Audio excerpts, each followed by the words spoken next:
गरीबों के लिए राशन नहीं था। एक होड़ लगती थी, जो मुख्यमंत्री बनता था, मंत्री बनता था, पहले अपना बंगला बनाता था। गरीब का बंगला नहीं बनता था, गरीब का मकान नहीं बनता था। हमारी सरकार आई, डबल इंजन की सरकार ने 43 लाख गरीबों को एक एक मकान दे दिया। 2 करोड़ 61 लाख गरीबों को एक एक घर में शौचालय दे दिया। 1 करोड़ वृद्धजनों को, विधवा महिलाओं को, दिव्यांगजनों को 12,000 रुपए सालाना पेंशन की सुविधा दे दी। 9 करोड़ गरीबों को 5 लाख रुपए का स्वास्थ्य बीमा का कवर दे दिया और 15 करोड़ लोगों को कोरोना है, डबल इंजन की सरकार है, डबल डोज राशन का भी उपलब्ध करवाने का कार्य भारतीय जनता पार्टी की सरकार करा रही है। ये पैसा पहले कहां जाता था? ये पैसा पहले कहां जाता था? विकास का ये पैसा कहां जाता था? विकास उनका एजेंडे में है ही नहीं।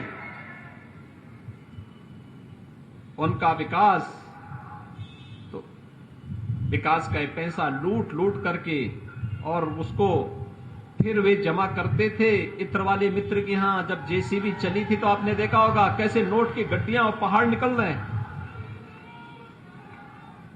मां लक्ष्मी भी कोसती होगी इन लोगों को कि कहां मेरा काम लोक कल्याण का था, मुझे आरसीसी की दीवारों में कैद करके रख दिया।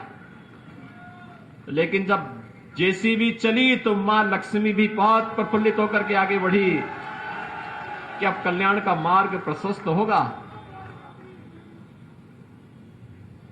भाइयों बहनों, इनकी संवेदना गरीब के लिए नहीं है, किसान के लिए नहीं है, नौजवान के लिए भी नहीं है और बेटियों की सुरक्षा के लिए भी नहीं है।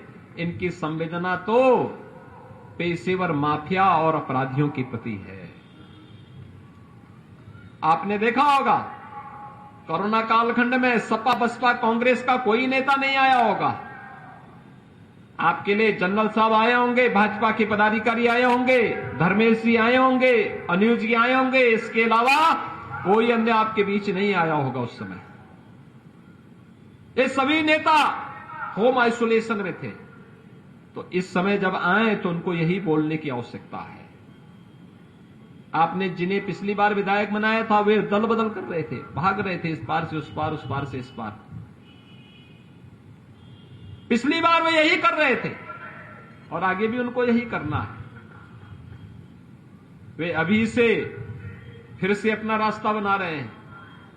लेकिन मैं तो पहले ही बोल चुका हूं, जो दंगा के मंसूबे के साथ इस समय अपना सिर उठाने का प्रयास कर रहे हैं। 5 वर्ष तक ये सभी लोग बिलों में घुसे थे, दुबके हुए थे। जो थोड़े बहुत कभी सब्जी के लिए निकलता था, पुलिस पकड़ती थी, अगले दिन गले में तख्ती लगा करके आता था, कहा साहब बकस दो, बस सब्जी बेच करके अपना परिवार का भरण पोषण कर लेंगे। आप 10 मार्च के बाद देखना फिर इनके गले में फिर वही तख्ती लटकती भी दिखाई देगी। और फिर एक गर्मी जो अभी किराना में और मुजफ्फरनगर में कुछ जगह दिखाई दे रही है ना, ये सब शांत हो जाएगी इसके बाद। क्योंकि गर्मी कैसे शांत होगी, ये तो मैं मई और जून में भी इसको बहुत शिमला बना देता हूं। और इसलिए भाइयों बहनों, आज आपके बीच में मैं अपील करने के लिए आया हूं।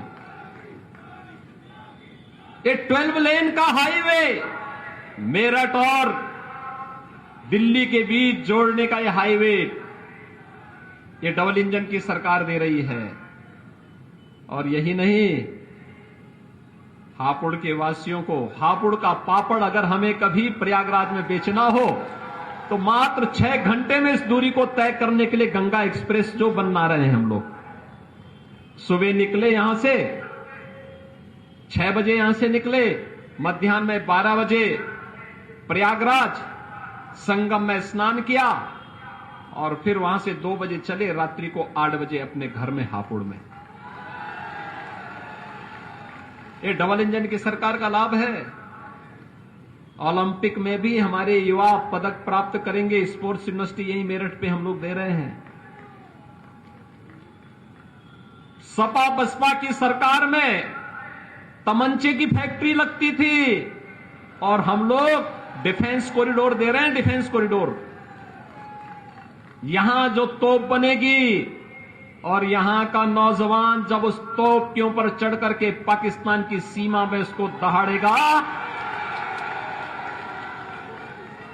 तो दुश्मन का काम तमाम हो जाएगा। भाइयों बहनों, सोच देख सकते हैं और उसी सोच को लेने के लिए, देने के लिए आज एक बार फिर मैं आपके पास आया हूं, आप सबसे अपील करने के लिए।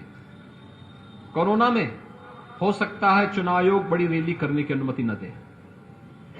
अपार उत्साह है। आज मैं प्रातःकाल बुलंदशहर में था, अलग अलग विधानसभा क्षेत्रों में था। क्या उत्साह है, क्या उमंग है। जनता चुनाव लड़ रही है। जब जनता आगे हो और नेता पीछे हो, मान करके चलो लोक कल्याण का मार्ग प्रशस्त हो रहा है। यही लोकतंत्र है। जनता उत्साह के साथ है, एक ही संकल्प है, डबल इंजन की सरकार आनी ही चाहिए। भारतीय जनता पार्टी नेतृत्व की सरकार आनी ही चाहिए। और उसको लेने के लिए ये जो नेता गुमराह कर रहे हैं, जिनकी टोपियां रंगी हुई हैं मुजफ्फरनगर के दंगों के और राम भक्तों पर गोलियों से, उन लोगों को जनता के बीच में आने का तो कोई नैतिक अधिकार होना ही नहीं चाहिए। कोई नैतिक अधिकार नहीं होना चाहिए। लेकिन लोकतंत्र है, वे अपनी बात बोले। लेकिन भाइयों बहनों, गुमराह होने की आवश्यकता नहीं, जनता को बताने की आवश्यकता है।